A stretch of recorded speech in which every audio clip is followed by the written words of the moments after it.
Olá pessoal, a paz de Cristo a todos. Estamos aqui para mais um vídeo, se assim Deus quiser nos ajudar, aproveitando essa hora do almoço, né? Gente, falar para vocês aqui a importância de se ler o contexto bíblico, não apenas se apegar a um versículo. E eu imploro a vocês em nome de Jesus, leiam as Escrituras, especialmente as cartas aos Hebreus, os Evangelhos, a carta aos Romanos, aos Gálatas, Colossenses. Por quê, gente? Porque traz um esclarecimento muito grande, como fala o apóstolo Pedro na sua segunda carta, no capítulo 1, versículo 19. Temos que estar atento à palavra dos apóstolos e profetas como a luz que ilumina em lugar escuro. O problema é que a gente se reúne, ouve todo dia as mesmas mensagens baseadas em versículos, distorcendo completamente o sentido do contexto e do texto. Aí fazemos uma miscelânea entre a antiga aliança e a nova aliança. Vou ler aqui dois capítulos, capítulo 8 e o capítulo 7. Se precisar ir avançar até o 9, eu irei da carta aos Hebreus. Em nome de Jesus, leiam e releiam. Para você começar a entender o contexto de um texto, você precisa, no mínimo, para começar a entender, no mínimo, ler 5 vezes. Ignorem completamente capítulo, versículo e essas letrinhas aqui escuras que tem assim, ó, tá vendo aqui? Chamada de epígrafe. Ignore.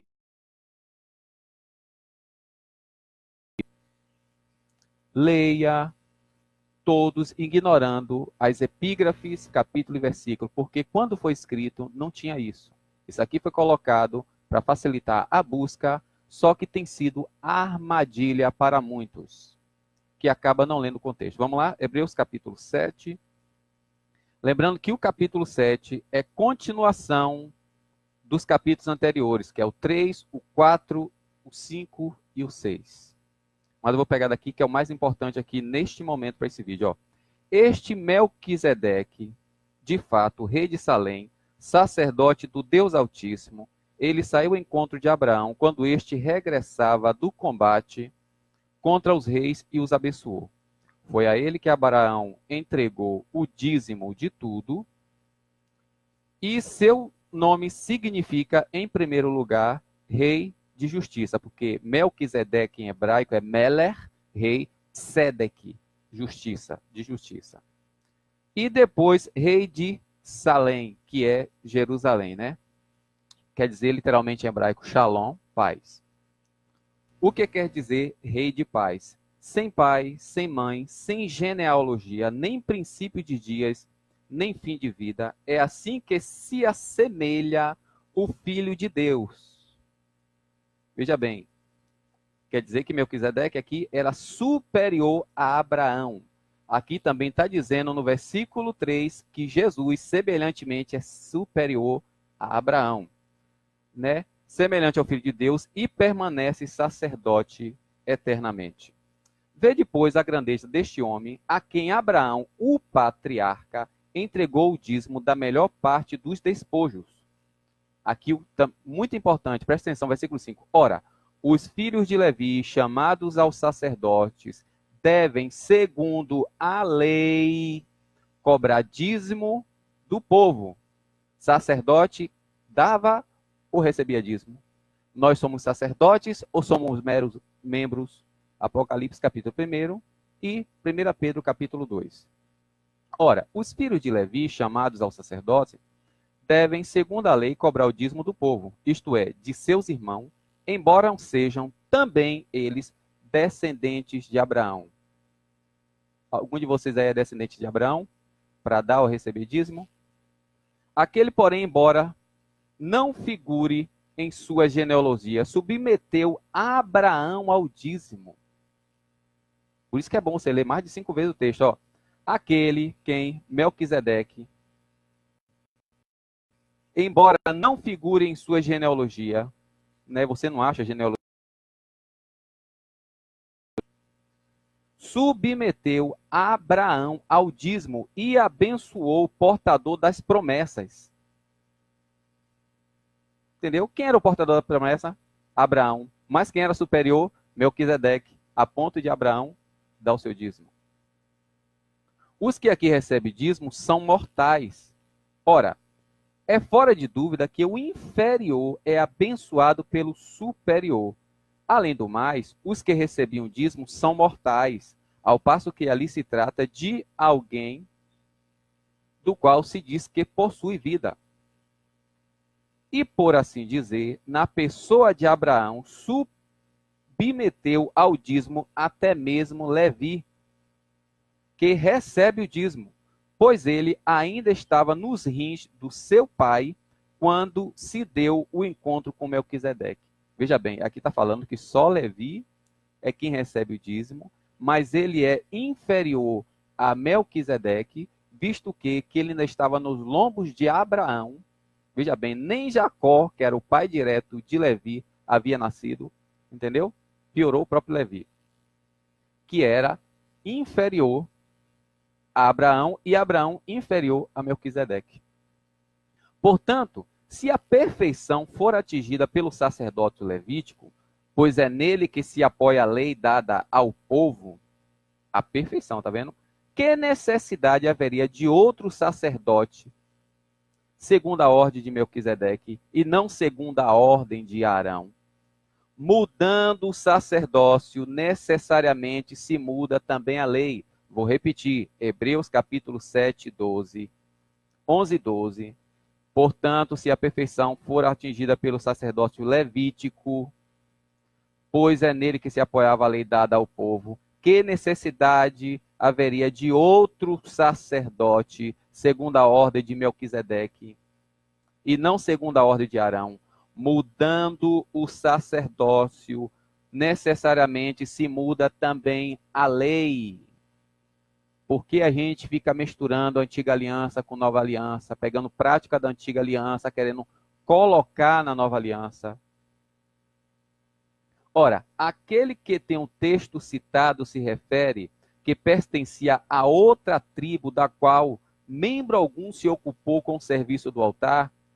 É bem conhecido de fato que o nosso Senhor surgiu de Judá, tribo a respeito da qual Moisés nunca diz nada acerca de se tratar de sacerdotes.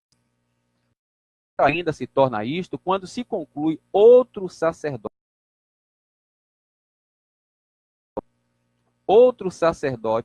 semelhante a Melquisedeque, não segundo a regra da prescrição carnal. Chama que a lei de prescrição carnal, como Paulo chama lá em Gálatas 3 e Romanos, se eu não me engano, capítulo 6 ao 7. Né? Não segundo a regra carnal, da prescrição carnal, mas de acordo com o poder de vida imperecível. Pois diz o testemunho, tu és sacerdote para sempre, segundo a ordem de Melquisedeque, está lá no Salmo 110, versículo 4. Assim sendo, está abrogada a prescrição anterior, porque era fraca e sem proveito. Gente, está dizendo que a lei de Moisés era fraca e sem proveito. E pessoas querem estabelecer dízimo e alguns ainda vai além, quer guardar sábado e restrições alimentares. De fato, a lei nada levou à perfeição e está introduzida a uma esperança melhor pela qual nos aproximamos de Deus. Isto não se realiza sem juramento. No entanto, não houve juramento para os sacerdotes dos outros. Para ele, porém, houve um juramento daquele que disse a seu respeito, o Senhor jurou, e não se arrependerá, tu és sacerdote para sempre. Salmo 110, versículo 4. Você não vê esse juramento lá quando Deus fez a aliança acerca do povo do aliança do Sinai. Neste sentido, é que Jesus se tornou a garantia de uma aliança melhor. Jesus é garantia de uma aliança melhor. Mas a gente quer usar a lei convenientemente, né? Quer misturar tudo, né? Além do mais, os outros sacerdotes em grande número, porque a morte os impedia de permanecer, ele, porém, visto que permanece para a eternidade, possui sacerdócio imutável. Por isso é capaz de salvar totalmente aqueles que, por meio dele, se aproxima de Deus, visto que ele vive para sempre para interceder por eles. Tal é precisamente o sumo sacerdote que nos convinha, santo, inocente, imaculado, separados dos pecadores, elevado mais do que os céus, que dirá a lei de Moisés. Ele não precisa, como os sumos sacerdotes, oferecer sacrifícios a cada dia, primeiramente por seus pecados, e depois pelo do povo. Ele já o fez uma vez por todas, oferecendo-se a si mesmo. Então, por que esse povo fica pregando que tem que fazer sacrifício? Sacrifício para quê? Né? Para buscar os seus benefícios? Mateus 6, leia lá. A lei, com efeito, estabeleceu sumos sacerdotes sujeitos à fraqueza. A palavra do juramento, porém, posterior à lei, estabeleceu o Filho, tornando-o perfeito para sempre. Em nome de Jesus, leia a carta de Hebreus, no mínimo, para começar a entender, 5 vezes. Capítulo 8. O tema mais importante da nossa exposição é este. Temos tal sacerdote que se assentou à direita do trono nos céus, na majestade. Ele é o ministro do santuário e da tenda, a verdadeira, armada pelo Senhor e não por homem. Todo sumo sacerdote, com efeito, é constituído para oferecer dádivas e sacrifício, pelo que é necessário ter ele mesmo algo a oferecer. Na verdade, contudo, se Jesus estivesse na terra, não seria nem mesmo sacerdote, pois já existem os que oferecem dádivas de acordo com a lei. Estes realizam um culto que é cópia e sombra das realidades celestes. De acordo com a instituição divina recebida por Moisés, a fim de construir a tenda, foi-lhe dito com efeito: vê que faças tudo segundo o modelo que te mostrei na montanha. Agora, porém, Cristo possui um ministério superior, pois ele é mediador de uma aliança melhor, cuja constituição se baseia em essas. De fato, se a primeira aliança fora sem defeito, não se trataria de substituído pela segunda. Vou repetir, capítulo 8, verso 7. De fato, se a primeira aliança fora sem defeito, não se trataria de substituído pela segunda. Repetindo o que diz no capítulo 7. A aliança feita no Monte Sinai, ela era imperfeita. Porque qual o objetivo dela? Não era dar salvação, mas conduzir até Cristo. Gálatas capítulo 3 e capítulo 4. Ele fez com efeito uma representação, uma repreensão de do Senhor, nas quais realizarei com a casa de Israel e com a casa de Judá uma como a aliança que fez com os pais deles no dia em que os conduzi pela mão para fazê-los sair da terra do Egito, pois eles mesmos não mantiveram a minha aliança. Por isso não me interessarei por eles, diz o Senhor. Eis a aliança pela qual ficarei unido ao povo de Israel. Depois daqueles dias, diz o Senhor, porei minhas leis na sua mente e as imprimirei no seu coração. Serei seu Deus, eles serão meu povo. Ninguém jamais ensinará o seu próximo e nem o seu irmão, afirmando: conhece o Senhor, porque todos me conhecerão, do menor até o maior, porque terei misericórdia de suas faltas e não me lembrarei mais dos seus pecados. Assim sendo, ao falar de nova aliança, tornou velha a primeira.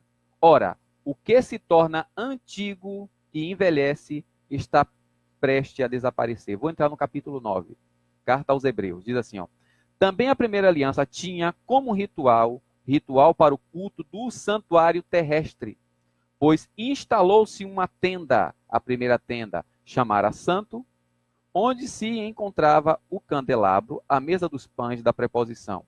Por detrás do segundo véu havia outra tenda chamada Santo dos Santos, com o altar de ouro para o perfume, a arca da aliança, toda encoberta de ouro, e nesta o vaso de ouro com o maná, o bastão de Arão que florescera e as tábuas da aliança. Por cima da arca, o querubim da glória cobria a sua sombra, o propiciatório. Todavia, não é o momento de falar disso nos pormenores. Estando essas coisas assim dispostas, o sacerdote entra a qualquer momento na primeira tenda para realizar o serviço cultual. Na segunda, porém, apenas o sumo sacerdote, e uma vez por ano.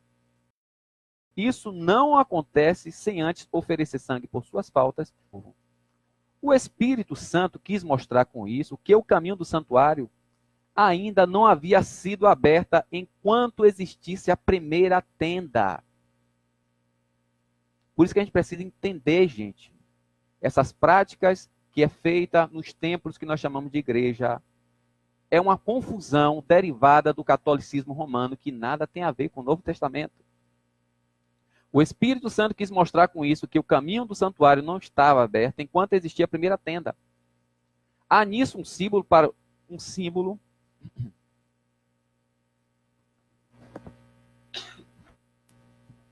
o tempo de agora, pois naquele regime apresentam-se oferendas e sacrifícios sem eficácia para apessoar a consciência de quem presta o culto.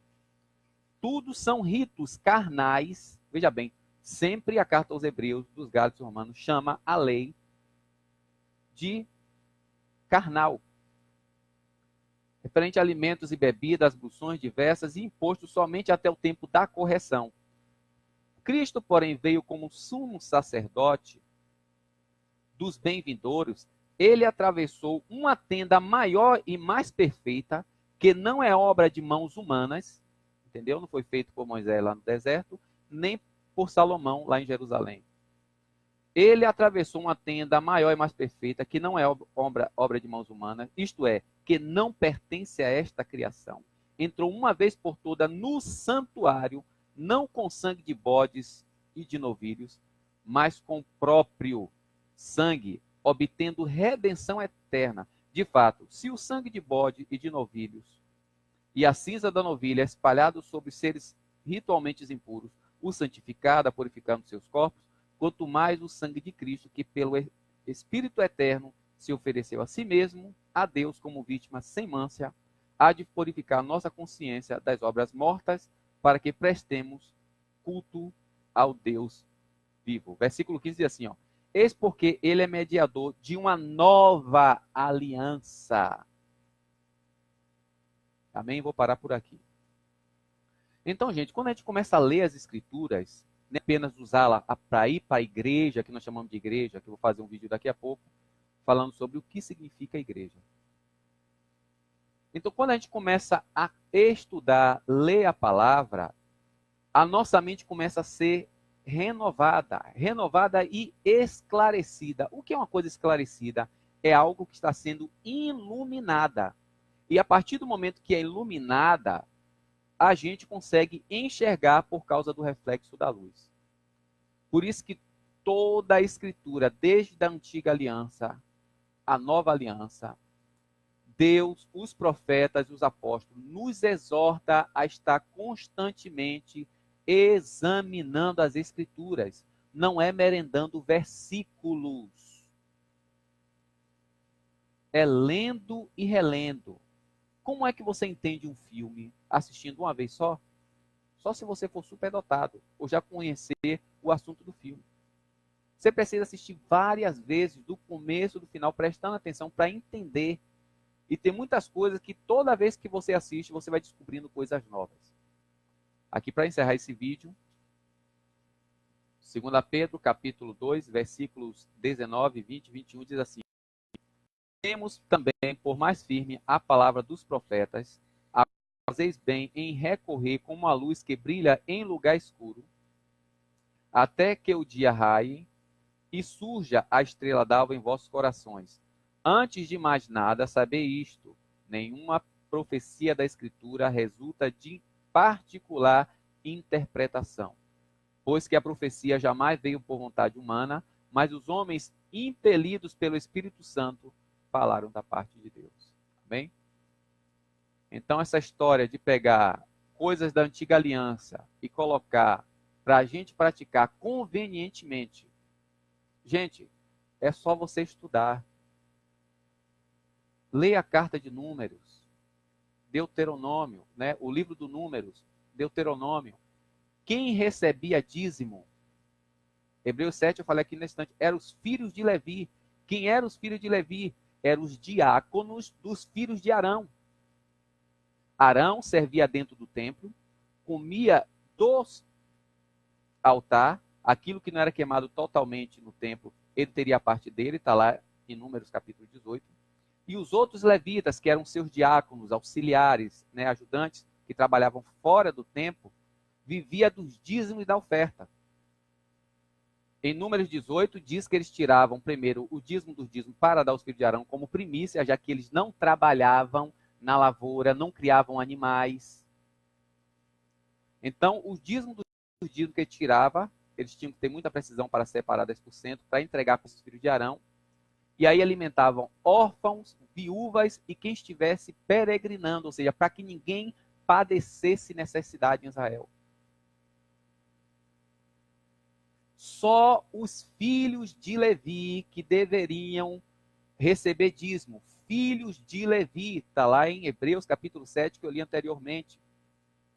Só que tem um detalhe que na nova aliança, é nova aliança. Mudando-se o sacerdócio, Hebreus 7,12, mudando-se o sacerdócio, muda-se a lei. Nós não estamos debaixo da lei de Moisés. Vamos lá para Apocalipse capítulo 1. Apocalipse capítulo 1. Leiam.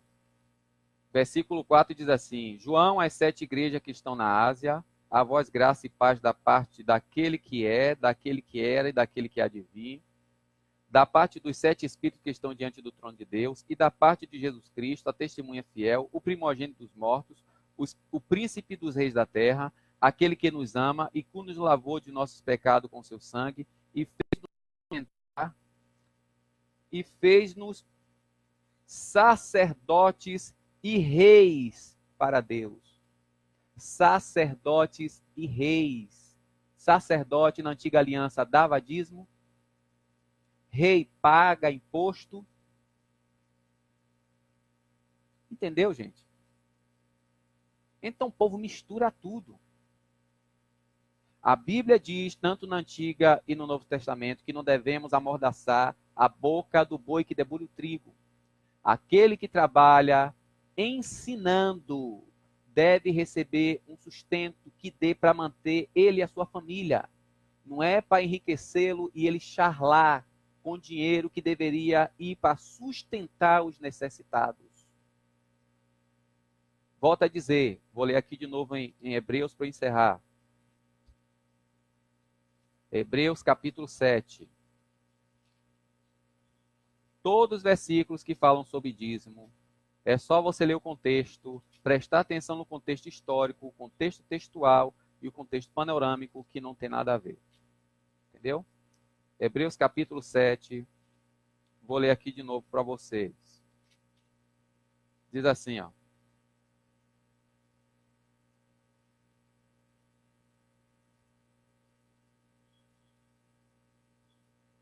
A partir do versículo 4. Vede, pois, a grandeza deste homem, a quem Abraão, o patriarca, entregou o dízimo da melhor parte dos despojos. Ora, os filhos de Levi, chamados ao sacerdócio, devem, segundo a lei, cobrar dízimo do povo. Quem deve cobrar? Os filhos de Levi. Para quem? Os outros filhos de Israel. Deuteronômio capítulo 14, Números capítulo 3 e 4 e capítulo 18. está lá a parte de Arão e dos outros levitas. No versículo 11 e 12 diz assim: portanto, se a perfeição fora atingida pelo sacerdócio levítico, pois nele se apoia a lei dada ao povo, que necessidade haveria de outro sacerdote segundo a ordem de Melquisedeque e não segundo a ordem de Arão? Mudando o sacerdócio, necessariamente se muda também a lei. A Malaquias 3:10, leia o contexto de Malaquias. Vocês são filhos de Jacó, levai todo dízimo à casa do tesouro. Onde é a casa do tesouro? Era um compartimento lá no templo de Jerusalém. Então, o dízimo tinha que ser levado até Jerusalém. Então, você quer levar até Jerusalém. Só que chegando em Jerusalém tem um problema. O templo está destruído. Só tem lá 9 metros de piso. E o que vai fazer com isso? Você quer fazer a obra de Deus? Leia toda a Antiga Aliança que você vai ver a reclamação para o povo de Israel. Leia Jeremias do capítulo 7 até o capítulo 11 e leia lá também Isaías 58. Alimente faminto. Como é que você alimenta? Dando esmola aos pedintes na rua? Não. Vá no orfanato, no centro de recuperação, onde cuida de idoso. Vá lá no Martagão Gesteira. Quer colaborar? É isso. Vá alimentar o faminto. Dá pão a quem tem fome. Mateus capítulo 25, a partir do versículo 33. Dá pão a quem tem sede, roupa a quem está nu, visitar quem está doente e quem está nas cadeias. Amém? Que Deus em Cristo continue a nos abençoar. Em nome de Jesus, gente. Leiam, estudem e pesquisem as Escrituras, porque é por meio dela que nós teremos a vida eterna. Amém?